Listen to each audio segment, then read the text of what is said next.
Fi Spanja għandhom il-Guggenheim, f'Pariġi il-Pompidou, Londra it-Tate u f'Malta minn dan it-tmiem il-ġimgħa se jinfetaħ l-ewwel mużew tal-arti kontemporanja il-Malta International Contemporary Art Space, MICAS. Dan l-ispazju ta' arti sar b'investiment ta' 30 miljun euro b'kofinanzjament Ewropew.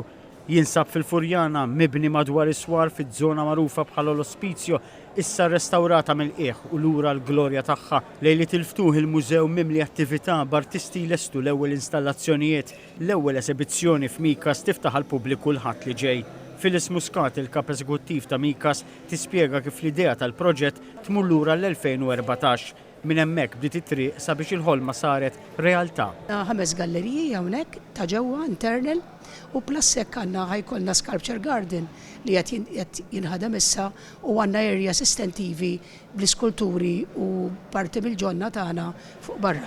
Is-Sinjura Muscat introduċi l-ewwel esibizzjoni ta' Joanna Vasconcelos, artista ta' fama dinija li se tibqa' sejra sa' Marzu. U fil-fatt Vasconcelos kienet fuq il-post għaddejja u bħal donna fis-seba' sema tara l-installazzjoni tagħha tieħu l-ħajja. So this installation behind me is Mambeth. Mambeth is a woman from Boston, then 1781, sued the American government, and she was the first slave to be free in the United States. So it's in homage of all the women in the past that were, slaves and were caught up in different lives and in the domestic environment, and they transcended.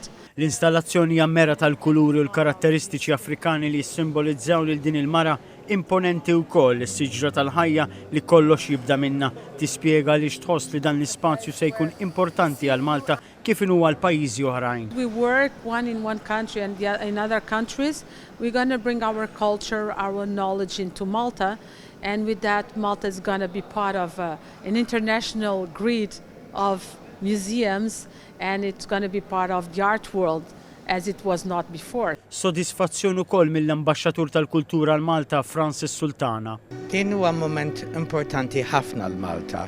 Il-Mużew Kontemporanja li ħaniftu MICAS ħaġġib il-poplu il-qoddim fil-arti u kultura. L-Ambaxxatur Sultana qal li l-arti kontemporanja hija importanti għall-arti nnifisha, għat-turiżmu, iżda wkoll għall-edukazzjoni.